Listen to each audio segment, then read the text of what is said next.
In the quiet of the evening, where shadows softly play, a fairy tale wolf sheds his skin, gently drifting away, with a twinkle in his eye and a heart full of dreams.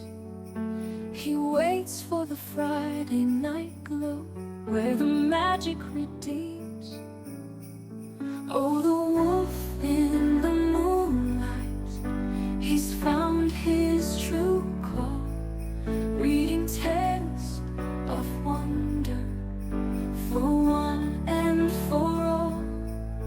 In a world of stars dancing, his spirit takes flight, with stories of beauty under the starlit night.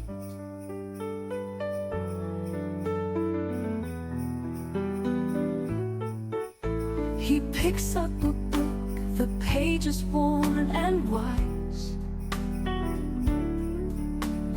every line a whisper under the vast skies, from far off lands where the wild things roam, to enchanted forests where the heart finds home. Oh, the wolf in the moonlight, he's found his true call, reading tales of wonder for one and for all. In a world of stars dancing, his spirit takes flight, with stories of beauty under the starlit night. With every word he reads, he casts a spell of peace, transporting all who listen to a land where joy won't cease. For in these fairy tales, amidst the laughter and tears, the wolf finds his solace, he conquers his fears. As the night grows deeper, he serenades the moon with melodies that linger, a soft and soothing tune. In this sacred hour, where magic abounds, the fairy tale wolf writes love into sound. Good evening, everyone. It is Thursday night. No, it isn't. It's Friday. It's been that kind of week. But yeah, we're here. It is Friday night, and that means we will be doing fairy tales. There are... I forgot. There's not many chapters left. Well, not chapters. There aren't many stories left in the Orange Fairy Book. And that will only leave us 2 of Andrew Lang's fairy books to remain. Well, at least the color fairy books. I may or may not have gotten access to another one that isn't registered by color, and I didn't have enough money to buy the actual copy, but I'm kind of used to that by now. But it's my own fairy book, and it is written by Andrew Lang, as opposed to edited like all the colored fairy books have been. Of course, I also have a book that I'll be reading on the, I guess I'd say, non-fairy tale night, so I'll be reading it on Thursdays. That is the Commonwealth of... Oh, pick up the copy. It is The Secret Commonwealth of Elves, Fauns, and Fairies but it's a study of folklore and psychological research with commentary by Andrew Lang. But it was written by Robert Kirk, a minister from Aberfoyle. So that will, I guess, be on my nonfiction. Well, my normal nights. It'll be interesting. At least, I hope it will be.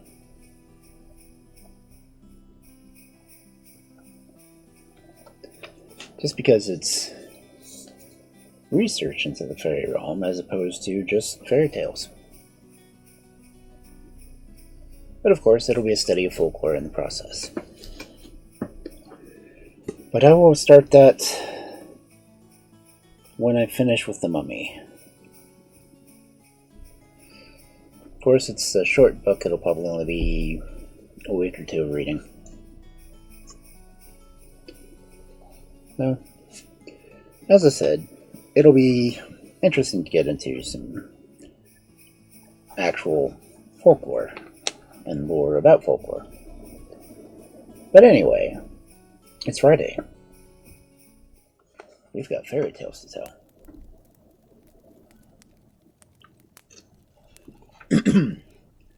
And our first story for this Friday night of fairy tales: The Owl and the Eagle. Once upon a time, in a savage country where the snow lies deep for many months in the year, there lived an owl and an eagle. Though they were so different in many ways, they became great friends, and at length set up house together, one passing the day in hunting, and the other the night.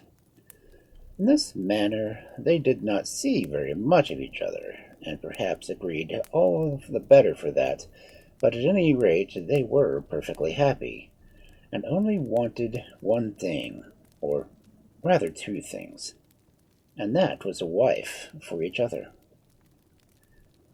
"I really am too tired when I come home in the evening to clean up the house," said the eagle. "And I'm much too sleepy at dawn after a long night's hunting to begin to sweep and dust," answered the owl, and they both made up their minds that wives they must have. They flew about in the spare moments to the young ladies and their acquaintance, but the girls all declared they preferred one husband to two. The poor birds began to despair when, one evening, after they had been for a wander hunting together, they found two sisters fast asleep on their two beds. The eagle looked at the owl, and the owl looked at the eagle. "They will make capital wives if they will only stay with us," they said. And they flew off to give themselves a wash and to make themselves smart before the girls awoke. Welcome and guilty.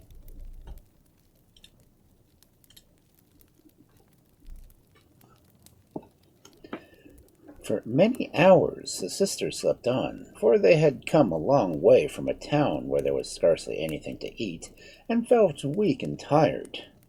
But by and by they opened their eyes and saw the two birds watching them. "I hope you are well rested," asked the owl politely. "Oh, yes, thank you," answered the girls. "Only we're so very hungry. Do you think we could have something to eat?" "Certainly," replied the eagle, and he flew away to a farmhouse a mile or two off, and brought back a nest of eggs with his strong beak, while the owl, catching up a tin pot, went to the cottage where lived an old woman and her cow, and entered the shed of the window, dipped the pot into a pail of new milk that stood there. The girls were so much delighted with the kindness and cleverness of their hosts that when the birds inquired if they should marry them and stay there forever, they accepted without so much as giving it a second thought. So the eagle took the younger sister to wife, and the owl the older, and never was a home more peaceful than theirs. All went well for several months, and then the eagle's wife had a son, while on the same day the owl's wife gave birth to a frog, which she placed directly on the banks of a stream nearby, as he did not seem to like the house. The children both grew quickly, and were never tired of playing together, or wanted any other companions. One night in the spring, when the ice had melted and the snow was gone, the sisters sat spinning in the house, awaiting their husband's return. But long though they waited, neither the owl nor the eagle ever came, neither that day, nor the night, nor the next, nor the next. At last the wives gave up all hopes of their return, but being sensible women, they did not sit down and cry, but called their children, and set out, determined to seek a whole world for the missing husbands were found. Now, the women had no idea in which direction the lost birds had gone, but they knew that some distance off was a thick forest, where good hunting was always to be found. It seemed like a likely place to find them, or at any rate they might hear something of them, and they walked quickly on, cheered by the thought that they were doing something. Suddenly the younger sister, who was a little in front, gave a cry of surprise. "Oh, look, a lake," she said. "We shall never get across." "Yes, we shall," answered the older. "I know what to do." And taking a long piece of string from her pocket, fastened it into the frog's mouth like a bit. "You must swim across the lake," she said, stooping to put him in, "and we will walk across on the line behind you." And so they did, till they got about to the middle of the lake, when the frog boy stopped. "I don't like it. I won't go any further," he cried sulkily, and his mother had to promise him all sorts of nice things before he would go on again. When at last they reached the other side, the owl's wife untied the line from the frog's mouth and told him he might rest and play by the lake till they got back from the forest. Then she and her sister and the boy walked on, with a great forest looming before them. But they had by this time come far, and were very tired, and felt glad enough to make some smoke curling up from a little hut in front of them. "Let's go there and ask for some water," said the eagle's wife, and in they went. The inside of the hut was so dark that at first they could see nothing at all, but presently they heard a feeble croak from one corner. But the sisters turned to look, and there, tied by wings and feet, and their eyes sunken, were their husbands that they sought. Quick as lightning the wives cut their deer thongs which bound them, but the poor birds were too weak from pain and starvation to do any more than utter soft sounds of joy. Hardly, however, were they set free, than a voice of thunder made the two sisters jump, while the little boy clung tightly around his mother's neck. "What are you doing in my home?" cried she. And the wives answered boldly that they now found their husbands they meant to save them from such a wicked witch. "Well, I will give you your choice," answered the ogress with a hideous grin. "We will see if you can slide down this mountain. If you can reach the bottom of the cavern, you shall have your husbands back again." And as she spoke, she pushed them before her out the door and to the edge of the precipice, which went straight down several hundred feet. Unseen by the witch, the frog's mother fastened one end of the magic line about her, and whispered to the little boy to hold fast to the other. She had scarcely done so when the witch turned around. "You don't seem to like your bargain," she said, but the girl answered, "Oh yes, I'm quite ready. I was only waiting for you." And sitting down, she began to slide. On and on she went, down to such depth that even the witch's eyes could not follow her. But she took for granted that the woman was dead, and told the sister to take her place. At that instant, however, the head of the elder appeared above the rock, brought upwards by the magic line. The witch gave a howl of disgust and hid her face in her hands, thus giving the younger sister time to fasten the cord to her waist before the ogress looked up. "You can't expect such luck twice," she said. and the girl sat down and slid over the edge. But in a few minutes she was too weak. In a few minutes she, too, was back again, and the witch saw that she had failed, and feared lest her power was going. Trembling with rage though she was, she dared not show it, and only laughed hideously. "I shan't let my prisoners go as easily as all that," she said. "Make my hair grow as thick and as black as yours, or else your husbands shall never see daylight again." "That is quite simple," replied the older sister. "You only must do as we did, and perhaps you won't like the treatment." "If you can bear it, of course I can," answered the witch. So the girls told her that they had smeared their head with pitch, then laid on hot stones upon them. "It is very painful," they said, "but there's no other way that we know of, and in order to make sure that you will go right, one of us will hold you down while the other pours on the pitch." And so they did, and the older sister let her down her hair till it hung over the witch's eyes, so that she believed it was her own hair growing, and then the other brought a huge stone, and in short, that was the end of the witch. The sisters were savages who had never seen a missionary. So when the sisters saw that she was dead, they went to the hut and nursed their husbands till they grew strong. Then they picked up the frog and all went to make another home on the other side of the great lake. Well, gotta worry.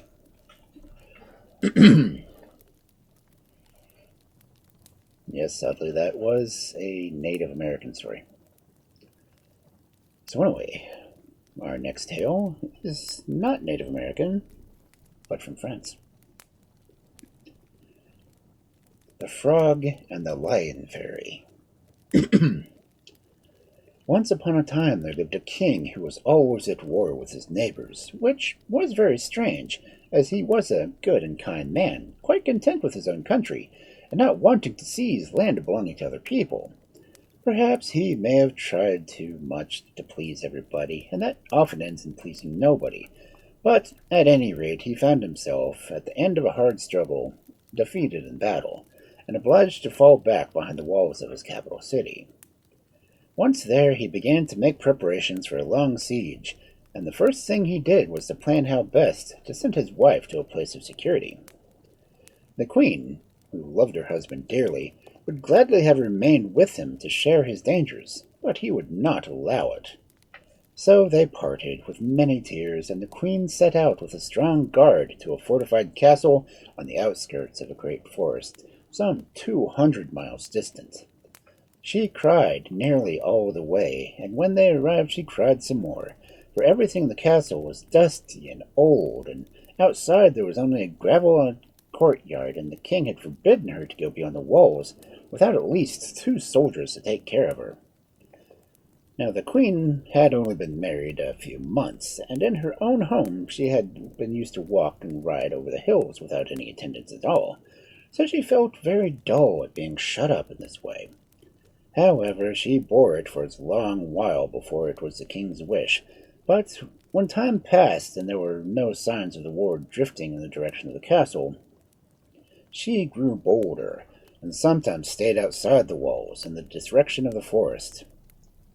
Then came a dreadful period when news from the king ceased entirely. "He must surely be ill or dead," thought the poor girl, who even now was only 16. "I can bear it no longer, and if I do not get a letter from him soon, I shall leave this horrible place and go back to see what is the matter. Oh, I do wish I had never come away."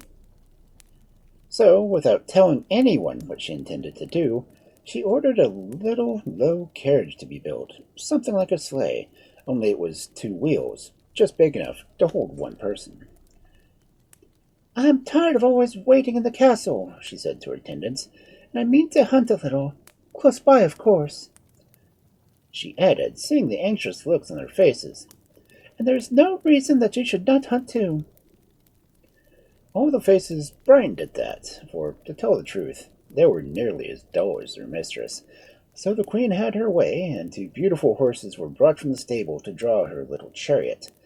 At first the queen took care to keep near the rest of the hunt, but gradually she stayed away longer and longer, and at last one morning she took advantage of the appearance of a wild boar, after which her whole court instantly galloped, to turn into a path in the opposite direction. Unluckily, it did not happen to lead to the king's palace where she had intended to go, but she was so afraid of flight to be noticed that she whipped the pure horses, and they ran away. When she understood what was happening, the poor young queen was terribly frightened, and dropping the reins, clung to the side of the chariot. The horses, thus left without any control, dashed blindly against a tree, and the queen was flung to the ground, where she lay for some minutes unconscious. A rustling sound near her at length caused her to open her eyes. Before her stood a huge woman, almost a giantess, without any clothes save for a lion's skin, which was thrown over her shoulders, while a dried snakeskin was plaited in her hair. In one hand she held a club on which she leaned, in the other a quiver full of arrows. At the sight of this strange figure, the queen thought she must be dead, and gazed at an inhabitant of the other world. So she murmured softly to herself, "I'm not surprised that people are so loth to die when they know that they won't see such horrible creatures." But though as she spoke, the giantess caught her words and began to laugh. "Don't be afraid, you are alive, and perhaps, after all, you may be sorry for it. I am the Lion Fairy, and you are going to spend the rest of your days with me in my palace, which is quite near this. So come along." But the queen shrank back in horror. "Oh, Madam Lion, take me back, I pray you, to my castle. Fix what ransom you like, for my husband will pay it, whatever it is." But the giantess shook her head. "I am rich enough already," she answered, "but I am often dull, and think you may come with as a little amusement with me." And so saying, she changed her shape into that of a lion, and throwing the queen across her back, she went down the 10,000 steps that led to her palace. The lion had reached the center of the earth before she stopped in front of a house, lighted with lamps, and built on the edge of a lake of quicksilver. In this lake various huge monsters might be seen playing or fighting, the queen did not know which, and around a few rooks and ravens and dismal croaks. In the distance was a mountain whose whole side waters closely coursed. These were the tears of unhappy lovers, and near the gate were trees without either fruit or flowers, while nettles and brambles covered the ground.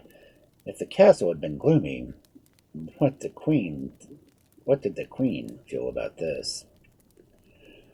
For some days the queen was so much shaken by all she had gone through that she lay with her eyes closed, unable either to move or speak. When she got better, the Lion Fairy told her that if she liked she could build herself a cabin, and she would have to spend her life in that place. These words the queen burst into tears, and implored her jailer to put her to death rather than to condemn her to such a life. But the Lion Fairy only laughed, and counseled her to try to make herself pleasant, as many worse things might befall her. "Is there no way in which I can touch your heart?" asked the poor girl in despair. "Well, I don't really wish to please you. We'll make me a pastry out of the stings of bees, and be sure it is good." "But I don't see any bees," answered the queen, looking round. "Oh, no, there aren't any," replied her tormentor, "but you will have to find them all the same." And so saying, she went away. "After all, what does it matter?" thought the queen to herself. "I have only one life, and I can but lose it."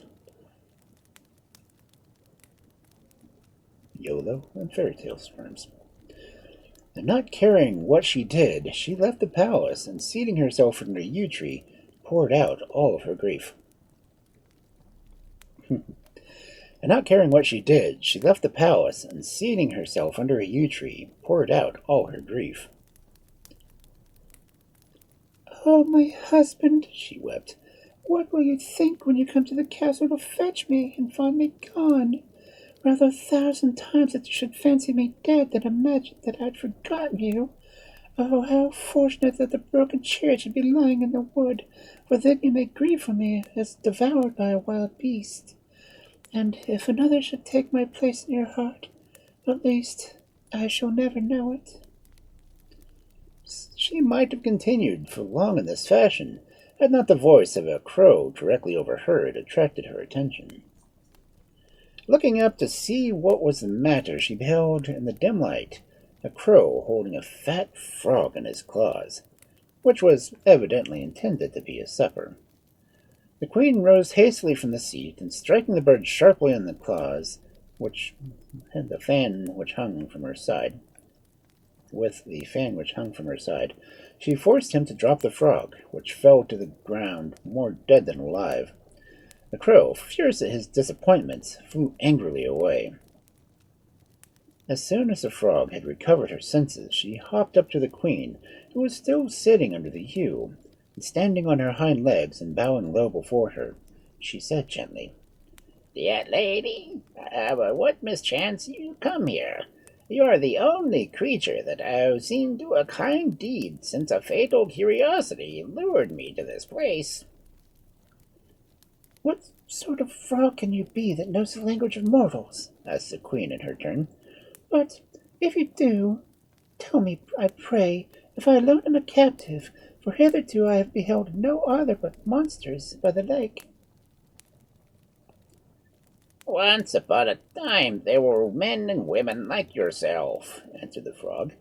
"But having power in their hands, they used it for their own pleasure. Therefore fate has sent them here for a while to bear the punishment of their misdoings." "But you, friend frog, you are not one of those wicked people, am I sure?" asked the queen. "I'm half a fairy," replied the frog. "But although I have a certain magical gift, I'm not able to do all I wish. And if the Lion Fairy were to know of my presence in her kingdom, she would hasten to kill me." "But if you are a fairy, how is it that you are so nearly slain by the crow?" asked the queen, wrinkling her forehead. "Because the secret of my power lies in a little cup that is made of rose leaves. But I had laid it aside for the moment when that horrible crow pounced upon me. Once it is on my head, I fear nothing. But let me repeat, had it not been for you, I could not have escaped death. And if I do anything to help you or soften your fate, you have only tell me." "Alas," said the queen, "I have been commanded by the Lion Fairy to make her a pastry out of the stings of bees, and, as far as I can discover, there are none here, as how there should be, seeing there are no flowers for them to feed on. And even if there were, how could I catch them?" "Leave it to me," said the frog. "I will manage it for you." And, uttering a strange noise, she struck the ground thrice with her foot. In an instant 6,000 frogs appeared before her, one of them bearing a little cap. "Cover yourselves with honey and hop round by the beehives," commanded the frog, putting on the cap which her friend was holding in her mouth. And turning to the queen, he added, "The Lion Fairy keeps a store of bees in a secret place near the bottom of the 10,000 steps leading to the upper world. Not that she wants them for herself, but they are sometimes useful to her for punishing victims. However, at this time we will get the better of her." Just as she had finished speaking, the 6,000 frogs returned, looking so strange with bees sticking to every part of them that, sad as she felt, the poor queen could not help but laughing. The queens were all stupefied with what they had eaten that was possible to draw their wings without hurting them. So, with the help of her friend, the queen soon made ready her pastry and carried it to the Lion Fairy. "Not enough pepper," said the giantess, gulping down large morsels in order to hide the surprise she felt. "Well, you escaped this time, and I'm glad to find you have a companion a little more intelligent than the others I have tried. Now, you had better go and build yourself a house." So the queen wandered away, and picking up a small axe which lay near the door, she began with the help of her friend the frog to cut down some cypress trees for the purpose. And not content with that, the 6,000 froggy servants were also told to help, and it was not long before they had built the prettiest little cabin in the world, and made a bed in one corner of dried ferns which they fetched from the top of the 10,000 steps. It looked soft and comfortable, and the queen was very glad to lie down upon it, so tired was she with all that had happened since the morning. Scarcely, however, had she fallen asleep when the lake monsters began to make the most horrible noises outside, while a small dragon crept in and terrified her so that she ran away, which was just what the dragon had wanted. The poor queen crouched under a rock for the rest of the night, and the next morning, when she woke from her troubled dreams, she was cheered at seeing the frog watching by her. I hear we shall have to build you another palace, she said. Well, this time we won't go so near the lake. And she smiled with her funny wide mouth till the queen took heart, and they went together to find wood for the new cabin. The tiny palace was soon ready, and a fresh-made bed of wild thyme which smelt delicious. Neither the queen nor the frog said anything about it, but somehow, as always happens, the story came to the ears of the lion fairy, who sent a raven to fetch the culprit. "What gods or men are protecting you?" she asked with a frown. "This earth, dried up by the constant rain of sulphur and fire, produces nothing, yet I hear that your bed is made of sweet-smelling herbs. However, as you can get flowers by yourself, of course you can get them from me, and in an hour's time I must have in my room a nosegay of the rarest flowers. If not, now you can go." The poor queen returned to her house, looking so sad that the frog, who was waiting for her, noticed it directly. "What's the matter?" she said, smiling. "Oh, you can laugh," replied the queen. "This time I have to bring her in an hour a posy of the rarest flowers, and where am I to find them? If I fail, I know she will kill me." "Well, we must see what I can do," answered the frog. "The only person I have made friends with here is a bat. She is a good creature and always does what I tell her, so I will just lend her my cap, and if she puts it on and flies around the world, she will bring back all we want. I would go myself, only she is quicker." Then the queen dried her eyes and waited patiently, and long before an hour had gone by, the bat flew in with the most beautiful, sweetest flowers that grew on earth. The girl sprang up in joy at the sight, and hurried them to the lion fairy, who was astonished that for once she had nothing to say. Now, the smell and the touch of the flowers had made the queen sick with longing for her home, and she told the frog that she would certainly die if she did not manage to escape somehow.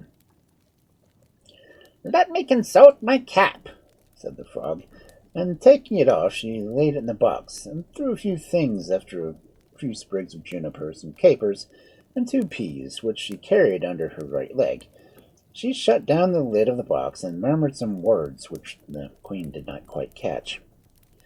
In a few moments a voice was heard speaking from the box.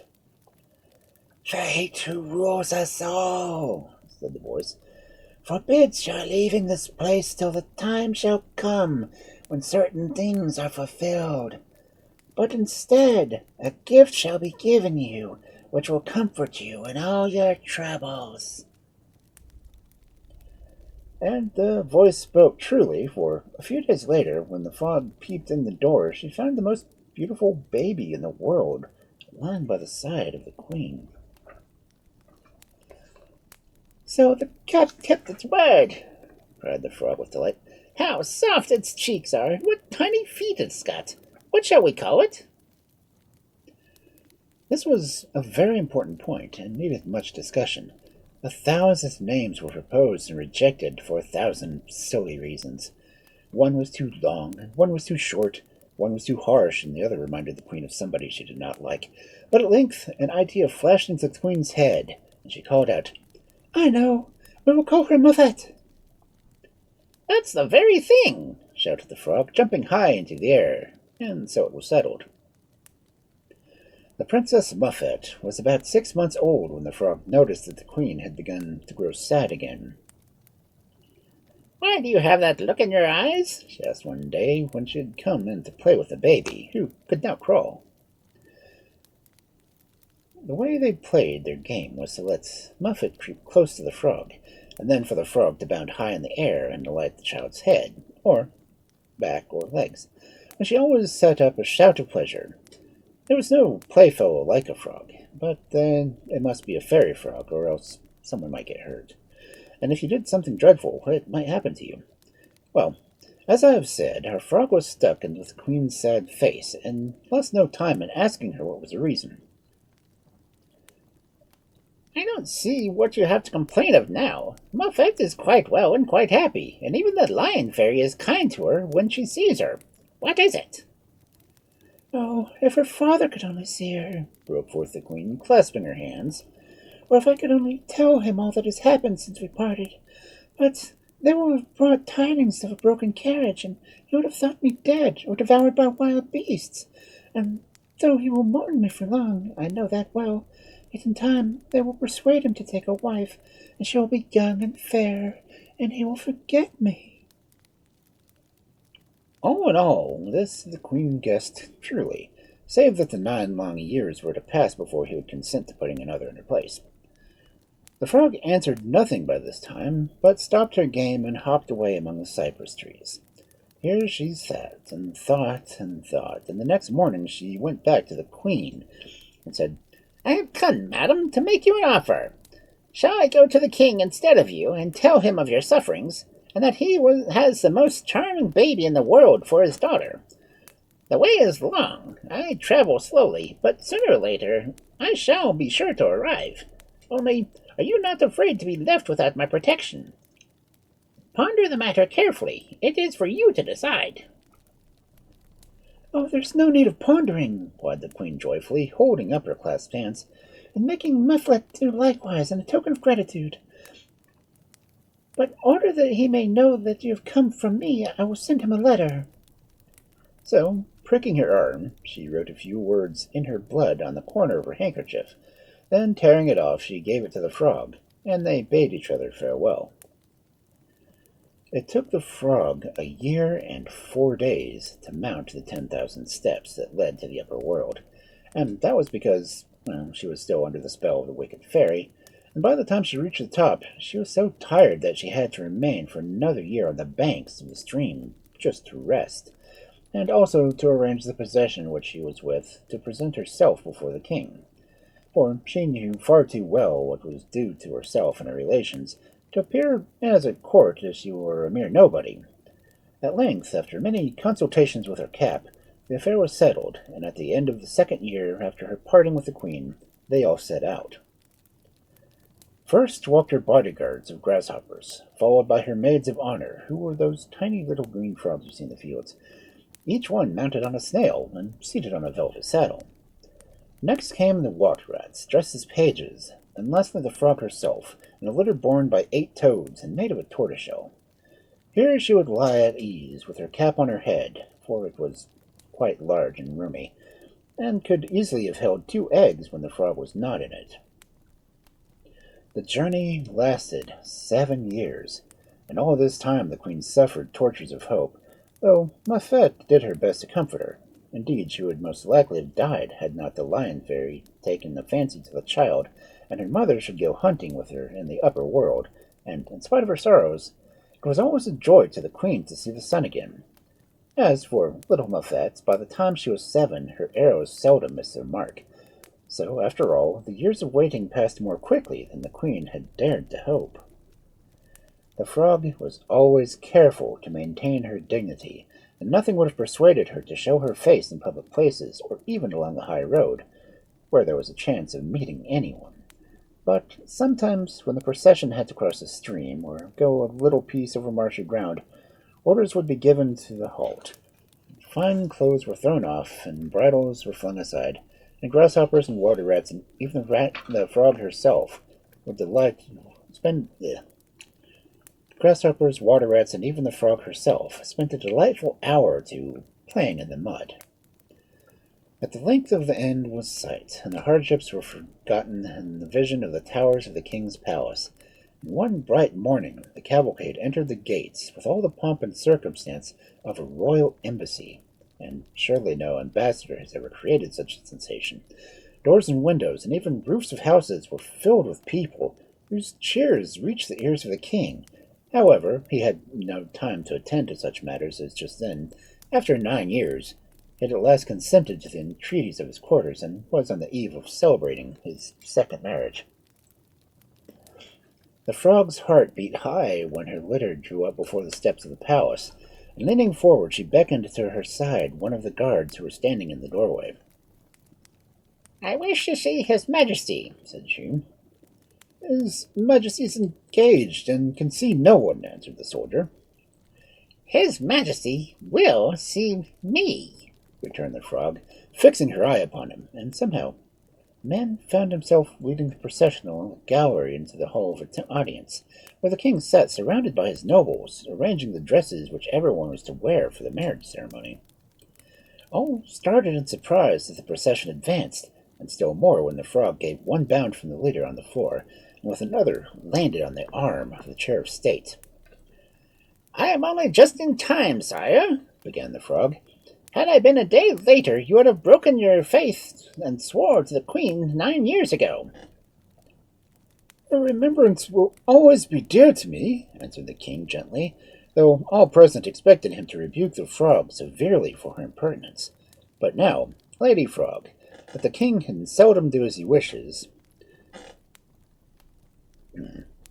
"But no, Lady Frog, that the king can hardly seldom do as he wishes, and must be bound by the desires of his subjects.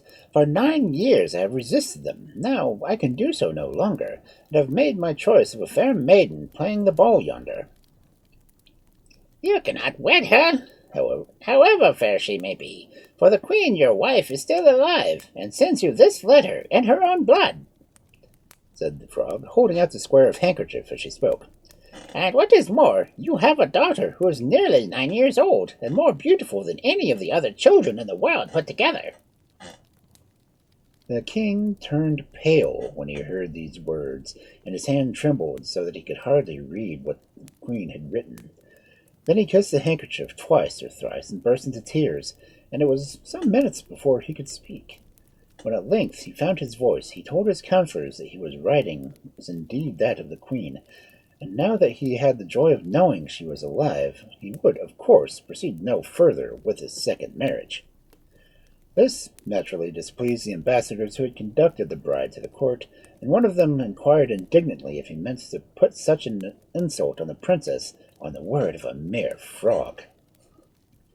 "I am not a mere frog, and I will prove it to you," retorted the angry little creature, and putting on her cap, she cried, "Fairies that are my friends, come hither!" And in a moment a crowd of beautiful creatures, each one with a crown on her head, stood before her. Certainly none could have guessed that they were all snails, water rats, and grasshoppers, from which she had chosen her retinue. At a sign from the frog, the fairies danced a ballet, at which everyone was so delighted that they begged to have it repeated. But now it was not youths and maidens who were dancing, but flowers. Then again these melted into fountains, whose waters interlaced, and rushing down the sides of the hall, poured out a cascade down the steps, and formed a river around the castle, with most beautiful little boats on it, all painted and gilded. "Oh, let us go from them for a sail," cried the princess, who had long left her game of ball for the sight of these marvels, and she was bent upon it. The ambassadors, who had been charged never to lose sight of her, were obliged to go also, though they never entered a boat if they could help it. But the moment they and the princess had seated themselves on the soft cushions, the rivers and the boats vanished, and the princess and the ambassadors vanished too.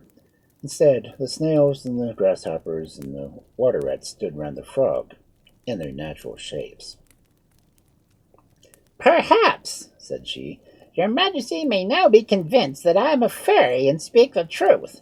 Therefore lose no time in setting in order the affairs of your kingdom, and go in search of your wife. Here is a ring that will admit you into the presence of the queen, and will likewise allow you to address unharmed the lion fairy, though she is the most terrible creature that ever existed." But by this time the king had forgotten all about the princess, whom he had only chosen to please his people, and was eager to depart his journey as the frog was for him to go. He made one of his ministers regent of the kingdom, and gave the frog everything her heart could desire, and with her ring on his finger he rode away to the outskirts of the forest, where he dismounted, and bidding his horse to go home, he pushed forward on foot. Having nothing to guide him as to where he was likely to find the entrance to the underworld, the king wandered hither and thither for a long while, till one day, while he was resting on a tree, a voice spoke to him.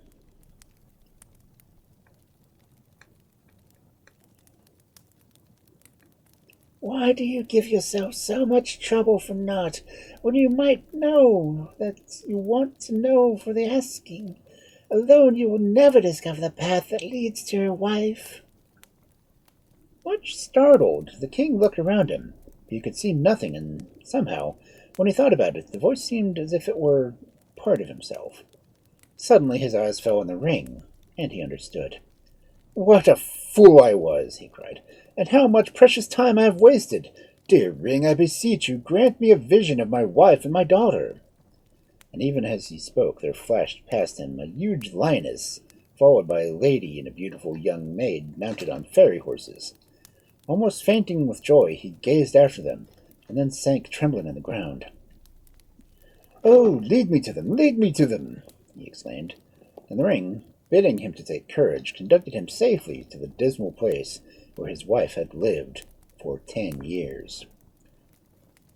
Now, the lion fairy knew beforehand of his expected appearance in the mountains, and had ordered the palace of crystal to be built in the middle of the lake of quicksilver, and in order to make it more difficult to approach, he let it float where it would. Immediately after their return from the chase, where the king had seen them, she conveyed the queen and Muffet into the palace, and put them under guard of the monsters of the lake, who one and all had fallen in love with the princess. They were horribly jealous and ready to eat each other for her sake, so they readily accepted the charge. Some stationed themselves around the floating palace, and some sat by the door, while the smallest and lightest perched themselves on the roof.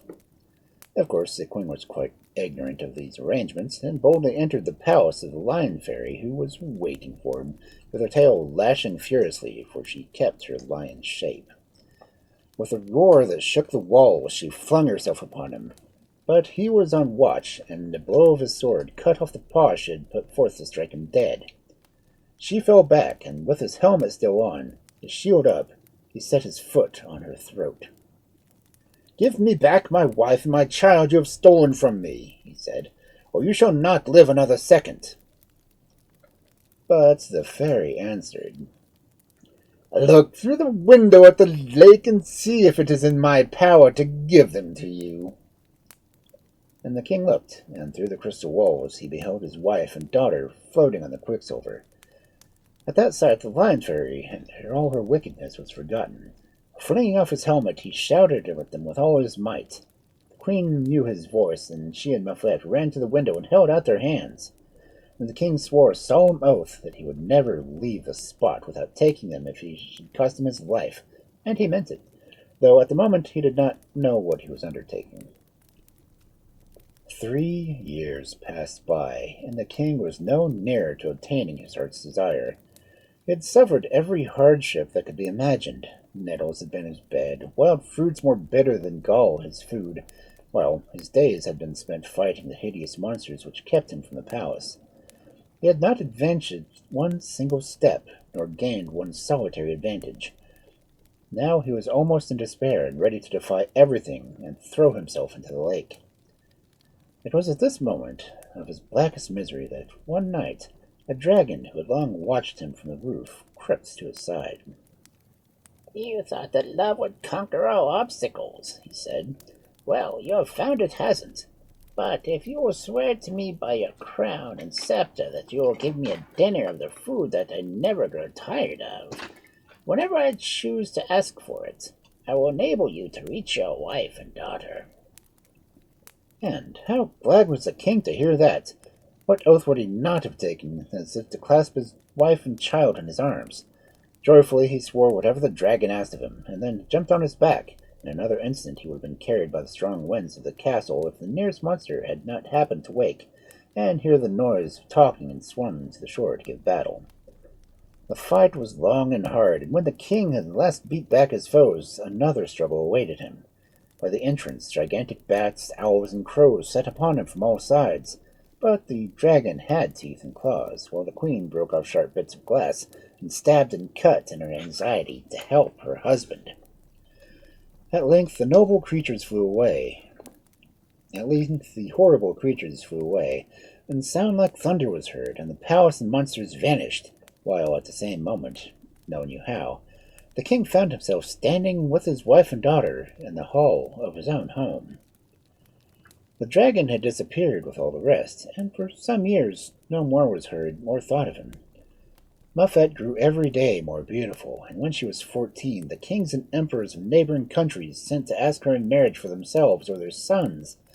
For a long time the girl turned a deaf ear to their prayers, but at length a young prince of rare gifts touched her heart, and though the king had left her free to choose what husband she would, he had secretly hoped that out of all the wooers this one might be his son-in-law.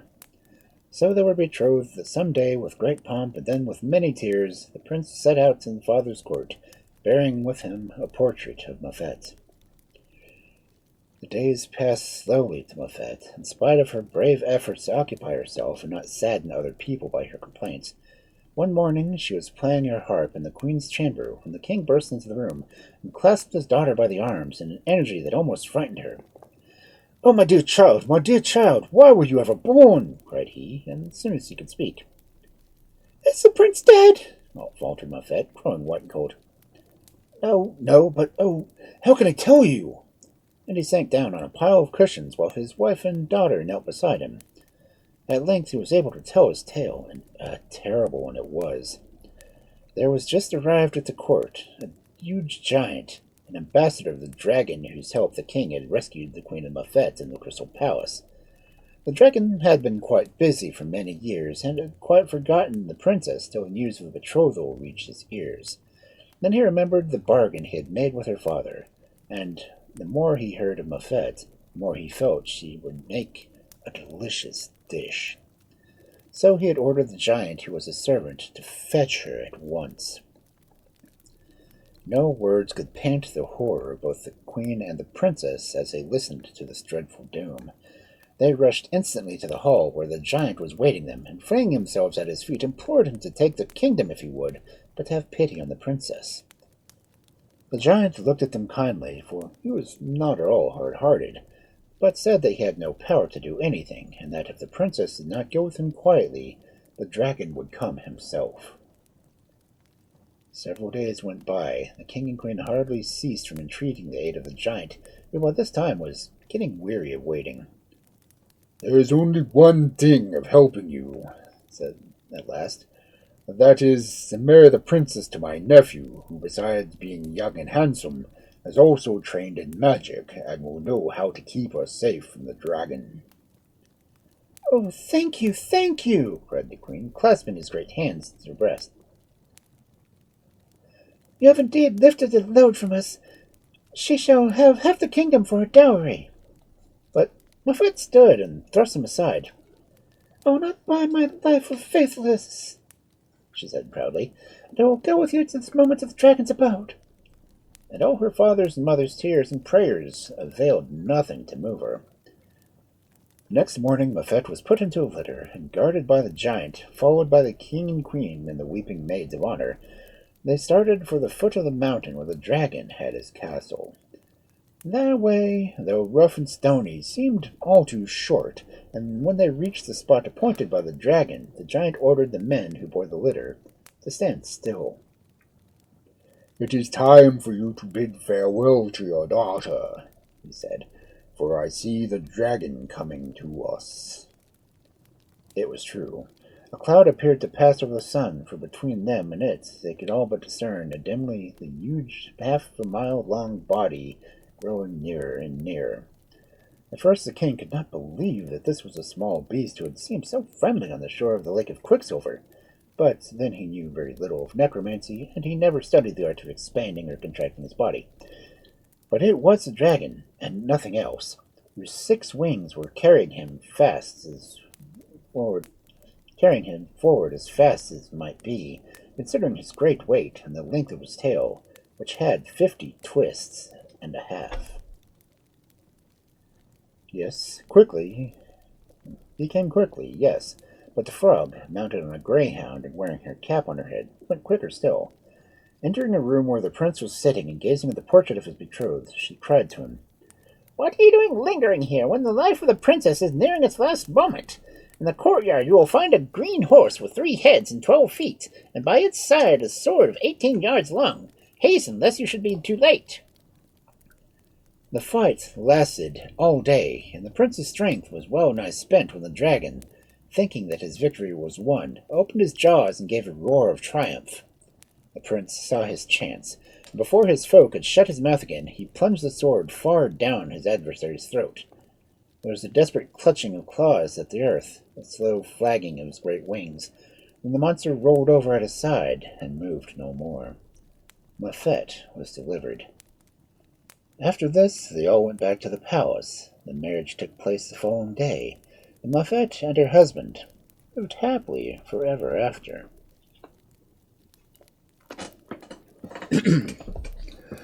Okay, we're coming up on ads, so I will see you in a bit.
Welcome back. That was a long story. It was 15 pages, so not bad. Next one, not so long. As our next story. Ooh, it says it's a Celtic story. That was nice. I do like me a Celtic story. The Adventures of Coven the Brown-Haired. On the shores of the west, where the great hills stand with their feet in the sea, dwelt a goatherd and his wife, together with their 3 sons and 1 daughter. All day long the young men fished and hunted, while their sister took out the kids to pasture on the mountain, or stayed at home helping her mother and mending the nets. For several years they all lived happily together, when one day, as the girl was out on the hill with the kids, the sun grew dark and the air cold, as a thick white mist came creeping up from the sea. She rose with a shiver and tried to call to her kids, but the voice died away in her throat, and strong arms seemed to hold her. Loud were the wails in the hut by the sea when the hours passed and the maiden came not. Many times the father and brothers jumped up, thinking they had heard her steps, but in the thick darkness they could scarcely see their own hands, nor could they tell where the river lay, nor where the mountains. One by one the kids came home, and every bleat someone hurried to the door, but no sound broke the stillness. Through the night no one slept, and when morning broke and the mist rolled back, they sought the maiden by the sea and by the land, and never a trace of her could be found anywhere. Thus a year and a day slipped by, and at the end of it, Gorla of the flocks and his wife seemed suddenly to have grown old. Their sons, too, were sadder than before, for they loved their sister well, and they never had ceased to mourn for her. At length Arden, the eldest, spoke and said, "It has now been a year and a day since our sister was taken from us, and we have waited in grief and patience for her to return. Surely some evil has befallen her, or she would have sent us a token to put our hearts at rest. And I have vowed to myself that my eyes shall not know sleep till, living or dead, I have found her." "If you have vowed, then you must keep your vow," answered Gorla. "But better it had been if you had first asked your father's leave before you had made it. Yet, since it is, your mother will bake you a cake for you to carry with you on your journey. Who can tell how long it may be?" So the mother arose and baked not 1 cake, but 2, a big one and a little one. "Choose, my son," she said. "Will you have the little cake with your mother's blessing, or the big one without it, and that you have set aside your father and taken on yourself to make a vow?" "I will have the large cake," answered the youth, "for what good would my mother's blessing do me if I were dying of hunger?" And taking the big cake, he went his way. Straight on he strode, letting neither hill nor river hinder him. Swiftly he walked, and swiftly as the wind that blew down the mountains. The eagles and gulls looked from each other their nests as he passed, leaving the deer behind him, but at length he stopped, for hunger had seized him, and he could walk no more. Trembling with fatigue, he set himself on a rock and broke off a piece of his cake. "Spare me a morsel, Arden, son of Gorla," asked a raven, fluttering towards him. "Seek food elsewhere, or bearer of ill news," answered Arden, son of Gorla. "It is but little, and I have for myself." And he stretched himself out for a few minutes, and then rose to his feet. On and on he went till the little birds flew to their nests, and the brightness died out of the sky, and darkness fell over the earth. On and on, till at last he saw a beam of light streaming from a house, and he hastened towards it. The door was opened, and he entered, but paused when he beheld an old man lying on a bench beside the fire, while seated opposite him was a maiden combing out the locks of her golden hair with a comb of silver. "Welcome, fair youth," said the old man, turning his head. "Sit down and warm yourself, and tell me how fares the outer world. It is long since I have seen it." "All my news is that I am seeking service," answered Arden, son of Golern. I have come from far sunrise, and glad to see the rays of your lamp stream into the darkness. I need someone to herd my 3 dun cows, which are hornless, said the old man. If, for a space of a year, you can bring them back to me each evening before the sun sets, I will make you payment that will satisfy your soul. But here the girl looked up and answered quickly. It will come of it if he listens to your offer.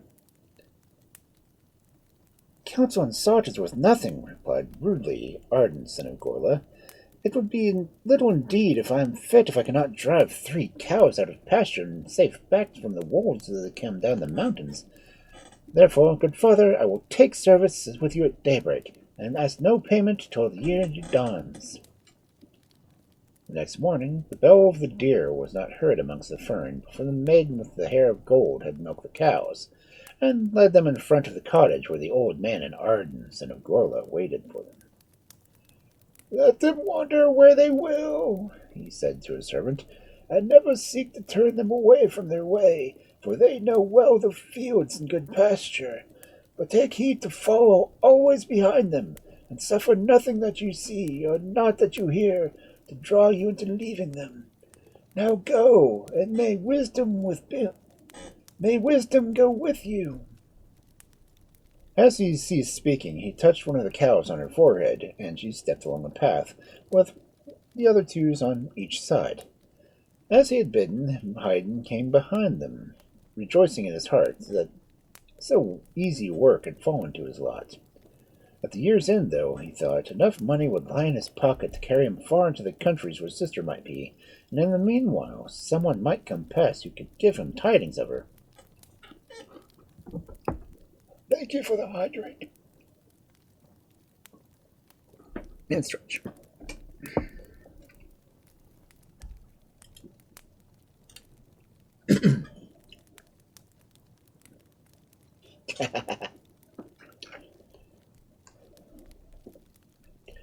Thus he spoke to himself, when his eyes fell on a golden cock and a silver hen running swiftly along the grass in front of him.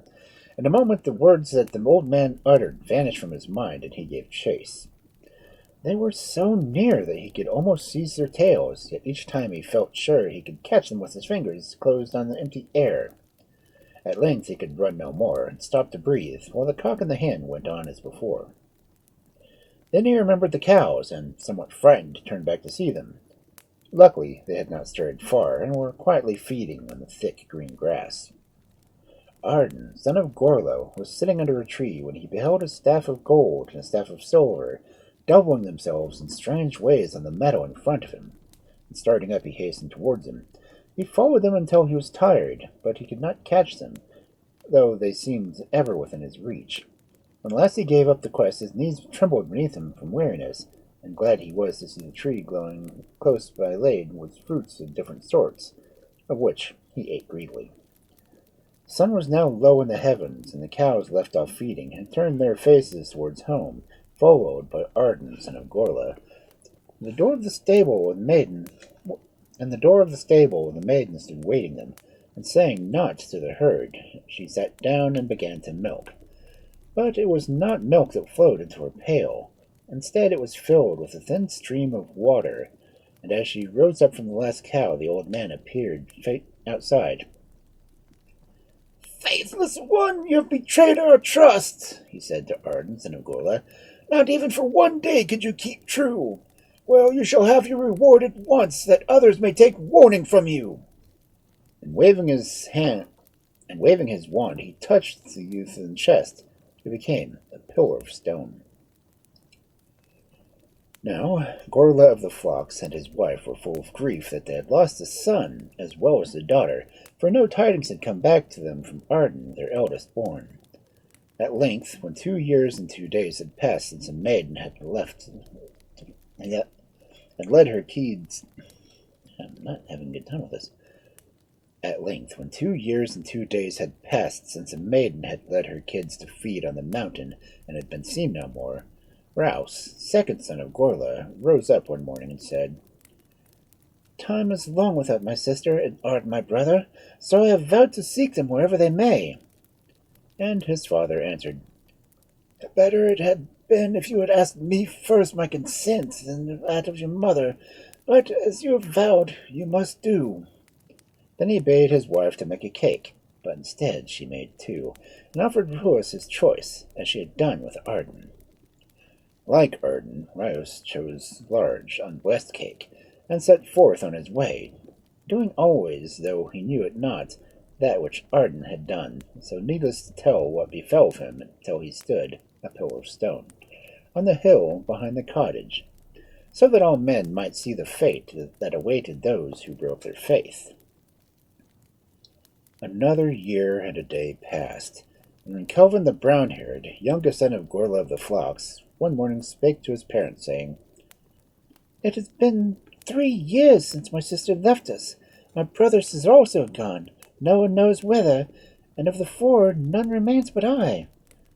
Now, therefore, I long to seek them, and I pray you and my mother place no hindrance in my way." And his father answered, Go then, and take our blessing with you. So the wife of Gorla of the flocks baked 2 cakes, one large and one small, and Coven took the small one and started on his quest. In the wood he felt hungry, for he had walked far, and he sat down to eat. Suddenly a voice behind him cried, "A bed for me! A bed for me!" Looking round, he beheld the black raven of the wilderness. "Yes, you can have a bit," said Coven the brown-haired, and breaking off a piece, he stretched it upwards to the raven, who ate it greedily. Then Coven rose and went forward, till he saw the light of the cottage streaming before him, and glad as he was, for night was at hand. "Maybe I shall find some work there," he thought, "and at least I shall gain money to help me in my search, for who knows how far my sister and brothers may have wandered." The door stood open, and he entered. The old man gave him welcome, and the golden-haired maiden likewise. As happened before, he was offered by the old man to herd his cows, and as she had done to his brothers, the maiden counseled him to leave such work alone. But instead of answering rudely, like both Arden and Ruas, thanked her with courtesy, though he had no mind to heed her, and he listened to the warnings and words from his new master. The next day he set forth at dawn with the dun cows in front of him, and followed patiently whenever they might lead. On the way he saw the gold cock and silver hen, which ran even closer to him than they had done his brothers. Sorely tempted, he longed to give them chase, but remembering in time that he had been bidden to look neither to the right nor to the left, with a mighty effort he turned his eyes away. Then the gold and silver staff seemed to spring from the earth before him, but this time also he overcame. Though the fruit of the magic tree was almost touched to his mouth, he brushed it aside and went steadily on. That day the cows wandered farther than they'd ever done before, and never stopped till they had reached the moor where the heather was burning. The fire was fierce, but the cows took no heed and walked steadily through it. Coven the brown-haired followed them. Next they plunged into a foaming river, and Coven plunged in after them, though the water came high above his waist. On the other side of the river lay a wide plain where the cows would lie down, while Coven looked about him. Near him was a house built of yellow stone, and from it came sweet songs, and Coven listened, and his heart grew light within him. While he was thus waiting, the youth ran up to him, scarcely able to speak, so stifled had he sped, and he cried aloud, "Hasten, hasten, Coven the brown-haired, for your cows are in the corn. You must drive them out." "Nay," said Coven, smiling, "it had been easier for you to have driven them out than to come out here to tell me."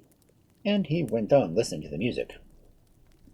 Very soon the same youth returned and cried with panting breath, "Out upon you, Coven, son of Gorla, that you stand here agape, for our dogs are chasing your cows, and you must drive them off."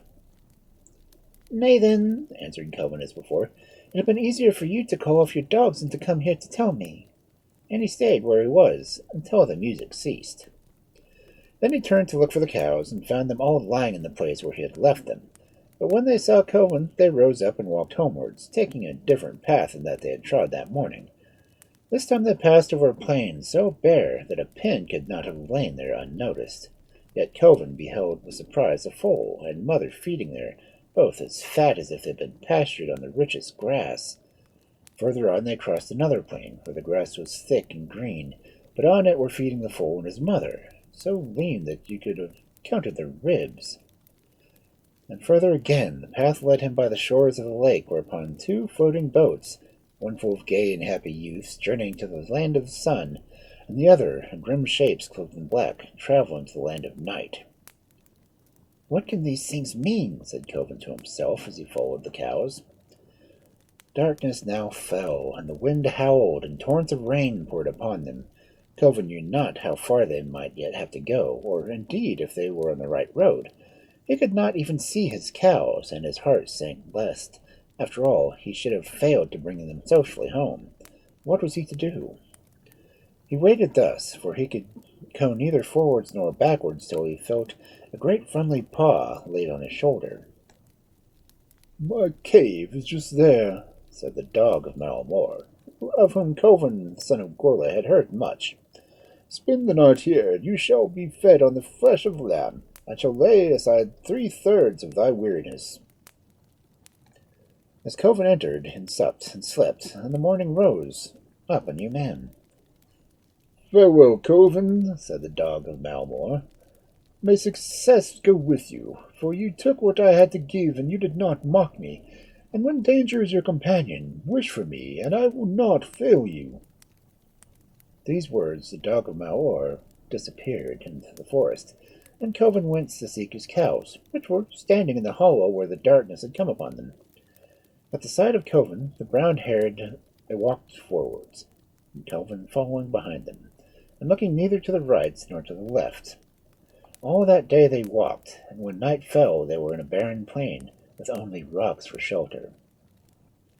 "We must rest here as best we can," spoke Coven to the cows, and they bowed their heads and lay down in the place where they stood. Then came the black raven of Corenegrig, whose eyes never closed, and whose wings never tired, and he fluttered before the face of Coven, and told him that he knew of a cranny in the rock where there stood food of plenty and soft moss for a bed. "Go with me there," he said to Coven, "and you shall lay beside 2/3 of your weariness, and depart the morning refreshed." And Coven listened thankfully to his words, and at dawn he rose up to seek his cows. "Farewell," cried the black raven. "You trusted me, and took all I had to offer in return for the food you gave me once. So if in time you come to need a friend, wish for me. I will not fail you." As before, the cows were standing in the spot where he had left them, ready to set out. All that day they walked, on and on and on, Coven, son of Gorla, walking behind them, till night fell while they were on the banks of the river. "We can go no further," spake Coven to the cows, and they began to eat the grass by the side of the stream, while Coven listened to them and longed for some supper also, for they had travelled far, and his limbs were weak under him. Then there was a swish of water at his feet, and out peeped the head of the famous otter Dorndon of the stream. "Listen to me if you find warmth and shelter," said Dorndon, "and food, plenty of fish." Coven went to him thankfully, and ate and rested, and laid aside 3/3 of his weariness. At sunrise he left his bed of dried seaweed, which had floated up on the tide, and with a grateful heart bade farewell to Dorndon. "Because you trusted me and took what I had to offer, you made me your friend, Coven," said Dorndon. "And if you should be in danger and need help from me, need help from one who can swim the river and dive beneath a wave, go to me, and I will come to you." Then he plunged into the stream, and was seen no more. The cows were steadily riding to the place where Coven had left them, and they journeyed all that day, till, when night fell, they reached the cottage. Joyful indeed was the old man as the cows went into their stables, and he beheld the rich milk that flowed into the pail from the golden-haired maiden with the silver comb. "You have indeed done well," he said to Coven of Gorla. "And now, what would you have as a reward?" "I want nothing for myself," answered Coven the brown-haired, "but I ask you to give back my brothers and sister who have been lost for us for 3 years. You are wise, and you know the lore of fairies and witches. Tell me where I can find them, and what I must do to bring them to life again." The old man looked grave at the words of Coven. "Yes, truly I know where they are," answered he, And I say not that they may be brought back to life again, but the perils are great, too great for you to overcome. Tell me what they are, said Coven again, and I shall know better if I may overcome them. Listen then, and judge. In the mountain yonder there dwells a roe, white of foot, with horns that branch like the antlers of a deer. On the lake that leads to the land of the sun floats a duck whose body is green, whose neck is gold. In the pool of Corbum swims a salmon with skin that shines like silver, whose gills are red. Bring them all to me, and then you shall know where dwell your brothers and sister. Tomorrow at cockcrow I will be gone, answered Coven. The way to the mountain lay straight before him, and when he had climbed high he caught sight of the roe with the white feet and the spotted sides, and the peak in front. Full of hope he set out in pursuit of her. By the time he had reached that peak she had left it, and was on another. So again it happened, and Coven's courage had high well fade on him, when the thought of the dog of Mao Jumor darted to his mind. "Oh, that he were here!" he cried. Looking up, he saw him. "Why did you summon me?" asked the dog of Malmore. And then Coven had told him his troubles, and how the roe always led him further and further. The dog only answered, "Fear nothing, I will soon catch her for you." In a short while he laid the roe, unhurt, at Coven's feet. "What will you wish me to do with her?" said the dog, and Coven answered, "The old man bade me bring her, and the duck and the golden neck, and the salmon with the silver sides to his cottage. If I shall catch them, I know not. But carry you the roe back to the cottage, and tether her so she cannot escape." "It shall be done," said the dog from Malmore. And Coven sped to the lake, which led to the land and sea, where the duck with the green body and golden neck was swimming along the water lilies. "Surely I can catch him, good swimmer as I am," he said to himself. But if he could swim well, the duck could swim better. And at length his strength failed him, and he was forced to seek the land. "Oh, that the black raven were here to help me," he thought to himself, and in a moment the black raven was perched on his shoulder. "How can I help you?" asked the raven. And Corbin answered, "Catch me the green duck that floats on the water." And the raven flew with his strong wings and picked him up with his strong beak. In another moment the bird was laid at the feet of Coven. This time it was easy for the young man to carry his prize, and after giving thanks to the raven for his aid, he went on to the river.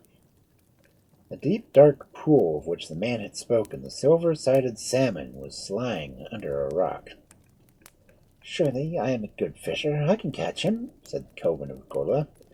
And cutting a slender pole from a bush, he fastened a line to the end of it, but cast with what skill he might, it availed nothing, for the salmon would not even look at the bait. "I'm beaten at last, unless Doran Don can deliver me," he cried. And as he spoke it, there was a swish in the water, and the face of Doran Don looked up at him. "Oh, catch me, I pray you, the salmon under the rock," said Coven's son of Gorla, and Doran Don dived, and laying hold of the salmon with his tail, he bore it back to the place where Coven was standing. "The roe, the duck, and the salmon are here," said Coven to the old man when he reached the cottage. And the old man smiled on him, and bade him eat and drink, and after he hungered no more, he would speak to him. And this was what the old man said. "You began well, my son, so things have gone well with you. You set store by your mother's blessing, therefore you have been blessed. You have gave food to the raven when it hungered. You were true to the promise you had made me, and did not suffer yourself to be turned aside by vain shows. You were skilled to perceive that the boy who was tempting you to leave the temple was a teller of false tales, and took the grateful heart of the poor had to offer you. Last of all, difficulties gave you courage instead of leading you to despair. And now, as to your reward, you shall in truth take your sister home with you, and your brothers are restored to life. But idle and unfaithful as they were, their lot is to wander forever. So, farewell. May wisdom be with you." "First, tell me your name," asked Coven softly. "I am the spirit of age," said the old man.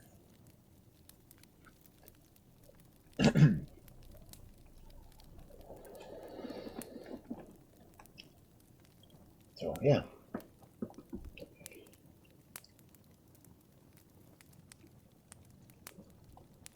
Fairy animals.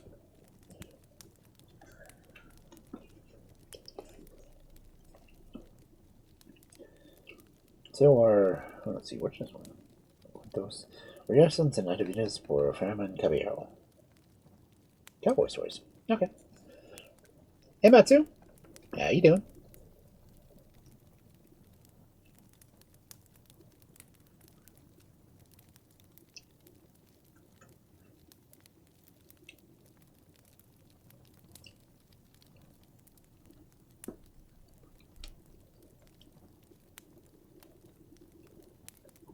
Having a good evening so far?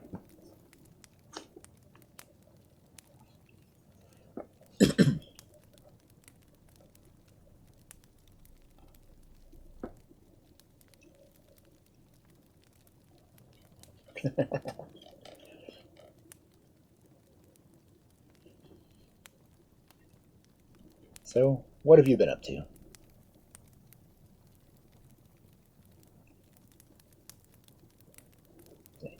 I guess you could say, how far into Christmas Carol have you gotten anyway?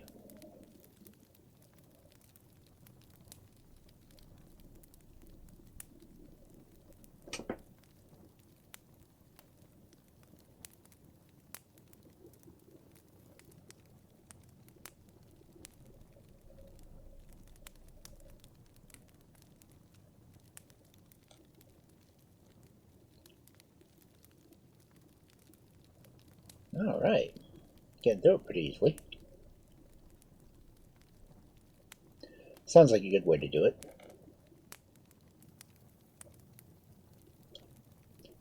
So, how many streams do we have before Christmas?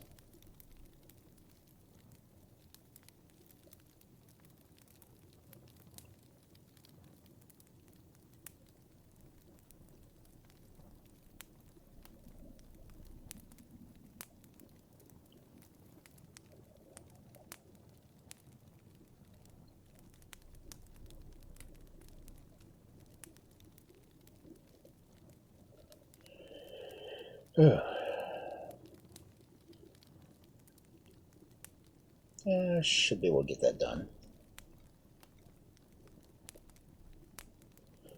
So I was going to try to record a few more stories. I found a Saturday Evening Post Christmas book that I just happened to have in my house. I was going to record some of the stories from it.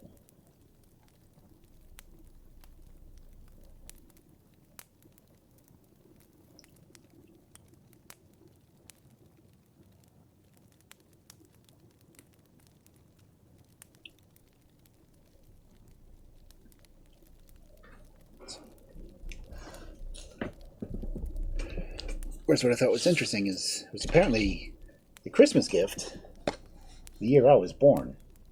It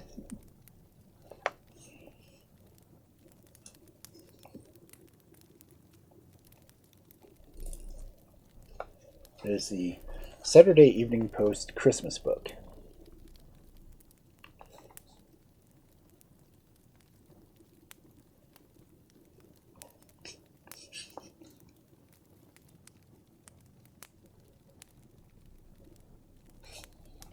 So it does have some good Christmas stories, a couple more poems. I'll try to get them recorded so I can just let the stream play on Christmas, because I'm usually busy on Christmas anyway.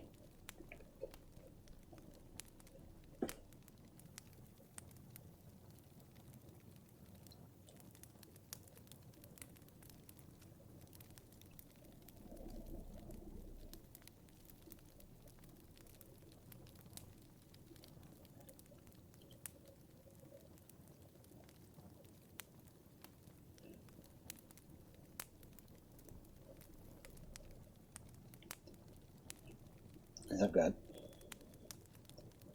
a multiple hour Christmas story playlist that I add to it every year. I'm going to add some more to it.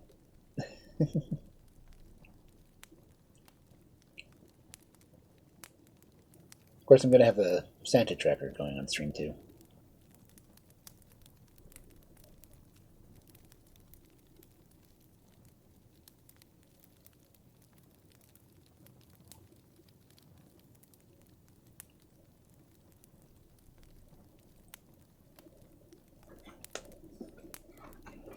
If they've got it up yet.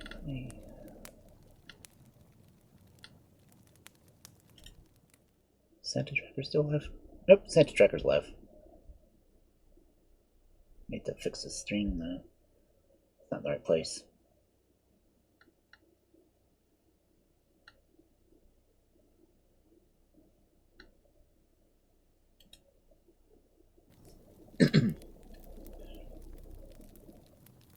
It's good to know that the Santa Tracker website's already up.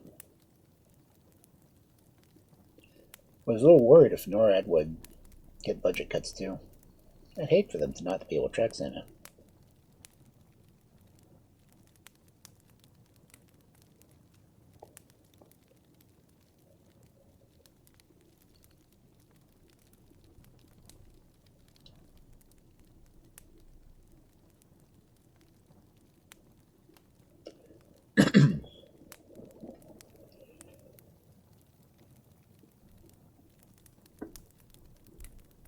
And if I do normal streams, I should finish both the Mummy and the Orange Fairy book by the end of this year.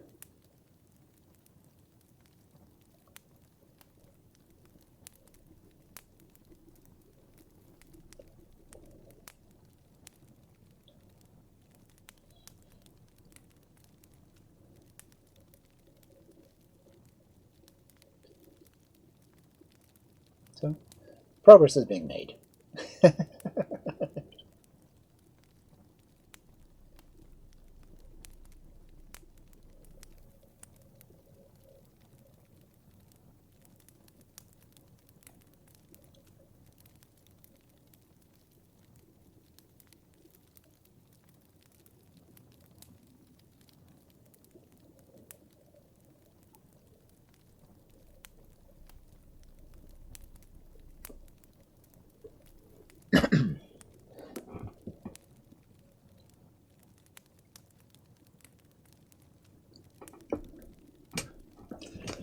Really need to fix that announcement message. Okay, let's see. How many stories are left in this book? 1, 2, 3, 4, 5, 6. We've got 8 more stories left in this book.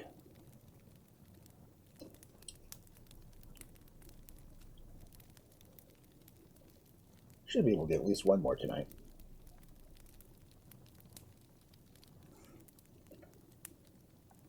There's a lot of it depends on how long the stories are. Next one is 7 pages.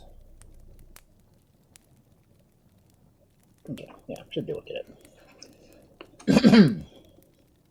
Anyway, feel free to settle back, enjoy lurking. Our next story for this fabulous Friday night of fairy tales: The Princess Bella-Flor. Once upon a time there lived a man who had 2 sons. When they grew up, the elder went to seek his fortune in the far country, and for many years no one heard anything from him. Meanwhile, the younger son stayed home with his father, who died at last in a good old age, leaving great riches behind him. For some time the son who stayed home spent his father's wealth freely, believing that he alone remained to enjoy it. But one day, as he was coming down the stairs, he was surprised to see a stranger enter the hall, and looking about as if the house belonged to him. "Have you forgotten me?" asked the man. "I can't forget a person I've never known," "I can't forget a person I've never known," was the rude answer. "I am your brother," replied the stranger, "and I returned home without the money I'd hoped to make. And what is worse, they tell me in the village that my father is dead. And I would have counted my lost gold, had nothing, if I had seen him once more." Rats on second.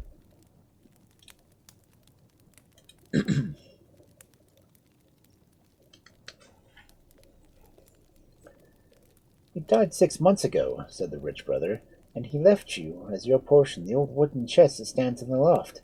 You had better go there and look for it. I had no more time to waste." And he went on his way. So the wanderer turned his steps to the loft, which was at the top of the storehouse. There he found the wooden chest, so old that it looked as if it would drop into pieces. "What is the use of this old thing?" he said to himself. "Oh well, it will serve me to light a fire at which I can warm myself, so things could be worse after all." Placing the chest on his back, the man, whose name was Jose, set out for his inn, and borrowing a hatchet, began to chop up the box. In doing so, he discovered a secret drawer, and in it lay a paper. He opened the paper, not knowing what it might contain, and was astonished to find that it was acknowledgment of a large debt that was owing to his father. Putting this precious writing in his pocket, he hastily inquired of the landlord where he could find the man whose name was written inside, and he ran out at once in search of him. The debtor proved to be an old miser, who lived at the other end of the village. He had hoped for many months that the paper had written had been lost or destroyed, and indeed, when he saw it, was very unwilling to pay what he owed. However, the stranger threatened to drag him before the king, and when the miser saw that there was no help for it, he counted out the coins, one by one. The stranger picked them up and put them in his pocket, and went back to his inn, feeling as now he was a rich man. A few weeks after this, he walked into the streets of the nearest town, where he met a poor old woman crying bitterly. He stopped to ask her what was the matter, and she answered between her sobs that her husband was dying. To make things worse, a creditor whom he could not pay was anxious to have him taken to prison. "Comfort yourself," said the stranger kindly. "They shall neither send your husband to prison nor sell your goods. I will not only pay his debts, but if he dies, the cost of his burial also. And now go home and nurse him as well as you can." And so she did. But in spite of her care, the husband died and was buried by the stranger. But everything cost more than he expected, and when all was paid, he found that only 3 gold pieces were left. "What am I to do now?" he said to himself. "I think I'd better go to court and enter the service of the king." At first, he was only a servant who carried the king the water for his bath, and as he saw, his bed was made in a particular fashion, but he did his duties so well that his master soon took notice of him, and in a short time he rose to be a gentleman of the bedchamber.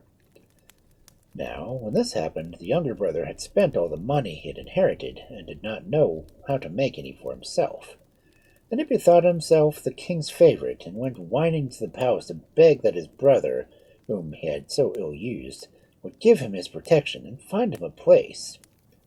The elder, who was always ready to help anyone who spoke to the king on his behalf, and the next day the young man took up his work at court. Unfortunately, the newcomer was by nature spiteful and envious, and could not bear anyone to have better luck than himself. By dint of spying through keyholes and listening at doors, he learned that the king, old and ugly though he was, had fallen in love with the Princess Bella-Flor, who would have nothing to say to him, and had hidden herself in some mountain castle, no one knew where. "That will do nicely," thought the scoundrel, rubbing his hands. "It will be quite easy to get the king to send my brother in search for her. If he returns without her, his head will be forfeit. Either way, he will be out of my path."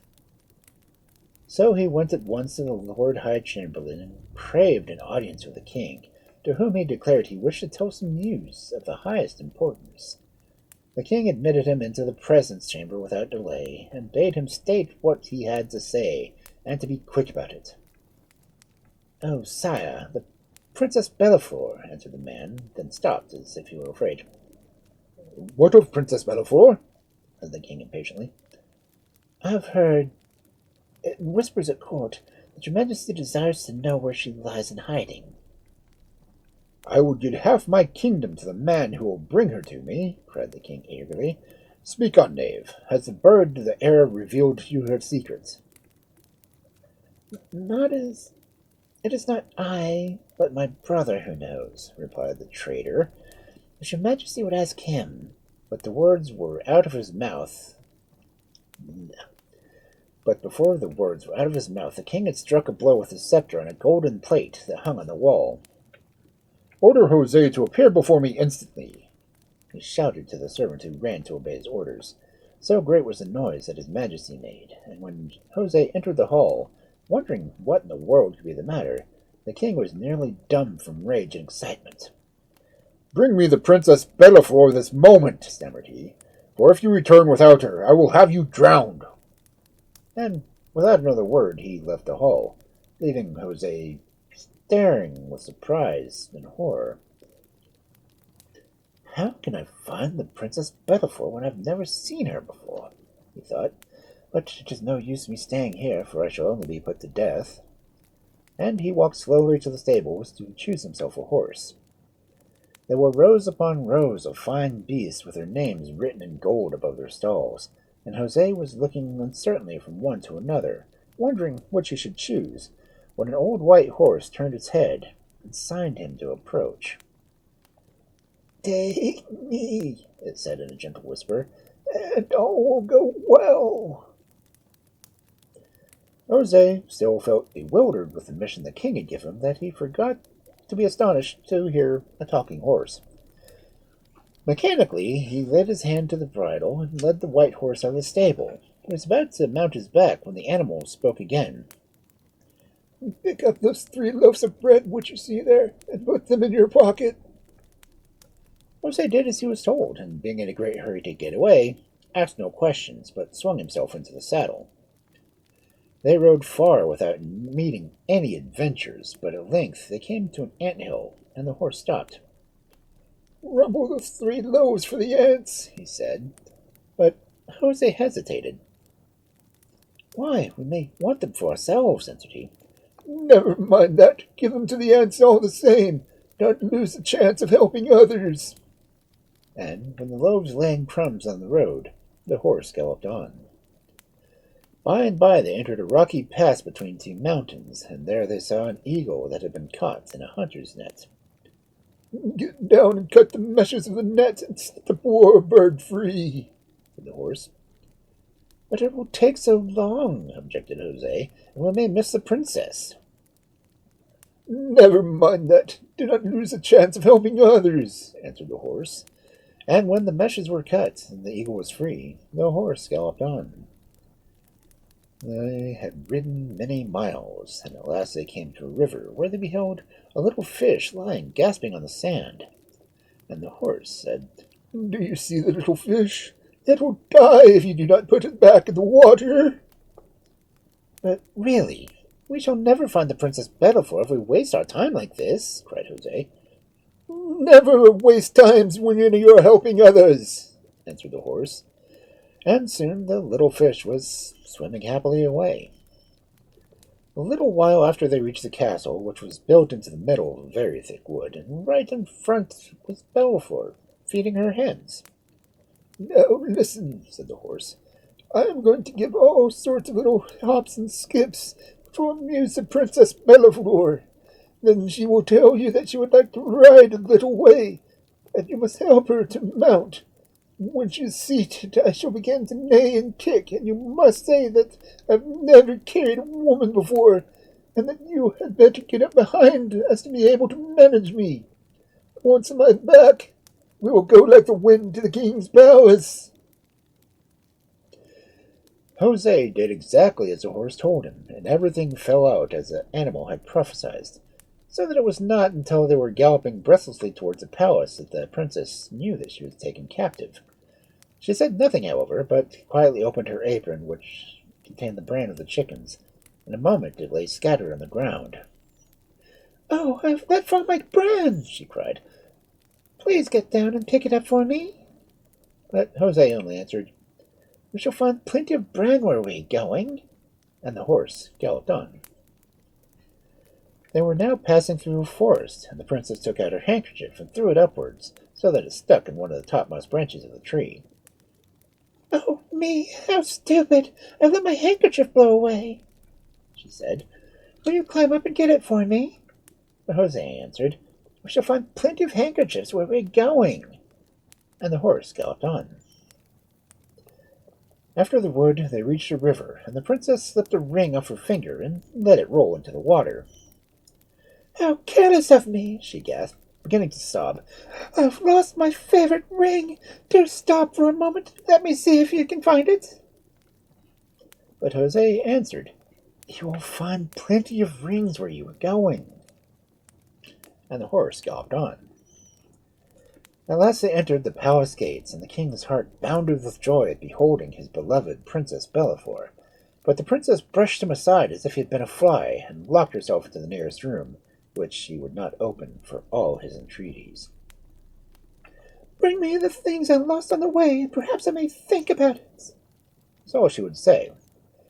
And in despair, the king was driven to take counsel of Jose. "There is no remedy I can see," said his majesty, "but that you, who know where they are, should go and bring them back, and if you return without them, I will have you drowned." Poor Jose was much troubled at these words, and thought that he had done all that was required of him, and that his life was safe. However, he bowed low and went out to consult his friend, the horse. "Do not vex yourself," said the horse, when he had heard the story. "Jump up, and we will go and look for the things." And Jose mounted at once. They rode on till they came to the ant-hill, and then the horse asked, "Would you like to have the bran?" "What is the use of liking?" answered Jose. "Well, call the ants and tell them to fetch it for you. And if some of it has been scattered to the wind, it will bring instead the grains which will make cakes you gave them." Jose listened in surprise, and did not much believe in the horse's plan, but he could not think of anything better, so he called the ants and bade them collect the bran as fast as they could. Then he sat under a tree and waited, while his horse cropped the turf. "Look there," said the animal, raising his head, and Jose looked behind him and saw a little mountain of bran, which he put into a bag that was hung in the saddle. "Good deeds bear fruit, sooner or later," observed the horse. "But mount again, we have far to go." So they arrived at the tree. They saw the handkerchief floating like a flag on the topmost branch, and Jose's spirits sank again. "How am I to get that handkerchief?" he cried. "Why, I would need a Jacob's ladder." But the horse answered, "Do not be frightened. Call the eagle you set free from the net. He will bring it to you." So Jose called to the eagle, and the eagle flew up to the tree and brought back the handkerchief in its beak. Jose thanked him, and vaulting on his horse, they rode on to the river. A great deal of rain had fallen in the night, and the river, instead of being clear as it was before, was dark and troubled. "How am I to fetch the ring from the bottom of this river when I do not know exactly where it was dropped? I cannot even see it," asked Jose. But the horse answered, "Do not be frightened. Call the little fish whose life you saved, and she will bring it to you." So he called to the fish, and the fish dived to the bottom and slipped behind big stones, and moved little ones with its tail till it found the ring, and brought it to Jose in its mouth. Well pleased with all he had done, Jose returned to the palace, and when the king took the precious objects to Bella-Flor, she declared that she would never open the door till the bandit who had carried her off had been fried in oil. "I am very sorry," said the king to Jose. "I would really rather not, but you see, I have no choice." While the oil was being heated in a great cauldron, Jose went to the stables to inquire of his friend the horse if there was no way for him to escape. "Do not be frightened," said the horse. "Get on my back, and I will gallop till my whole body is wet with perspiration. Then rub it all over your skin, and no matter how hot the oil may be, you will never feel it." Jose did not ask any more questions, but did as the horse bade him, and men wondered at his cheerful face as they lowered him into the cauldron of boiling oil. He was left there till Bella-Flor cried that he must be cooked enough, and then came out the youth so young and so handsome that everyone fell in love with him, and Bella-Flor most of all. As for the old king, he saw that he had lost the game, and in despair he flung himself into the cauldron, and was fried instead of Jose. Then Jose was proclaimed king, on condition that he married Bella-Flor, which he promised to do the next day. But first he went to the stables and sought out the horse, and said to him, "It is to you I owe my life and my crown. Why have you done all this for me?" And the horse answered, "I am the soul of an unhappy man whom you've spent all your fortune, and when I saw you in danger for death, I begged that I might help you, and you have helped me. For, as I told you, good deeds bear their own fruit."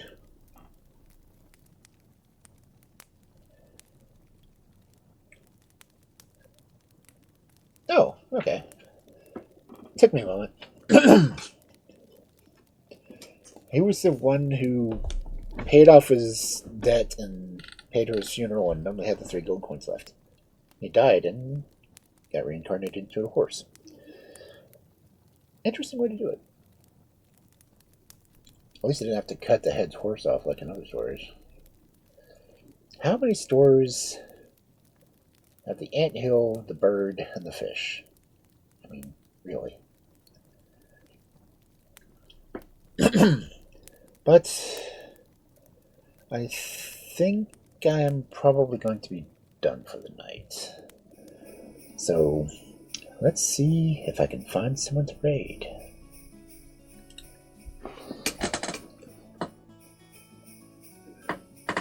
Let's see, any of the storytellers I know on.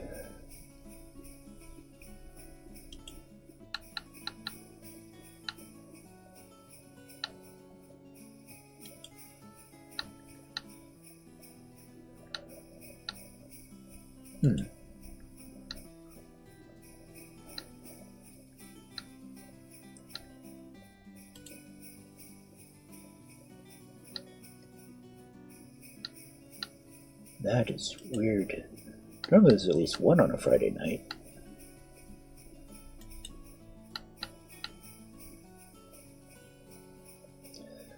The only one I see that is on is Henna, and she's doing reruns again.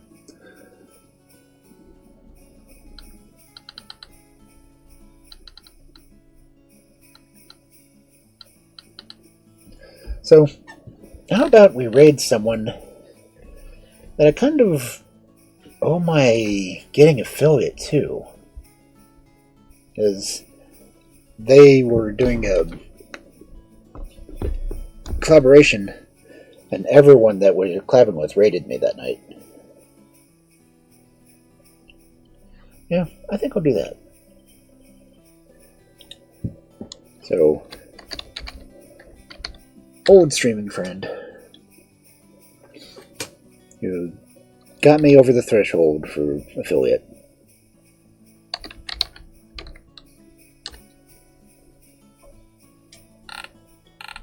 They are playing Elden Ring, so I don't know how many times they've played Elden Ring, but they've played it a lot. They must enjoy it, so.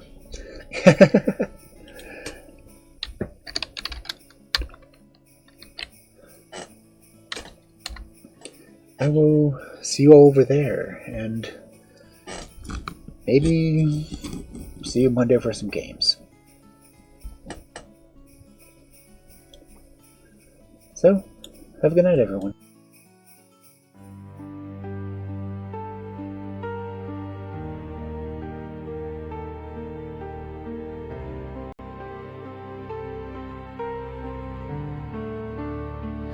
In the hollow of the night, shadows weave and twist. The wolf has told his stories, wrapped in mystic mist, lurking in the silence where the echoes softly play. The echoes of forgotten tales, dimming as they sway. The hours drip like candle wax, slowly melting gold. Lands of frost and twilight, secrets yet untold. The forest breeze a shiver, its ancient heartbeats thrum underneath the silver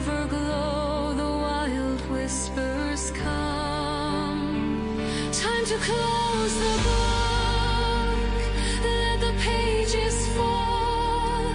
You've roamed the winding paths, now heed the twilight.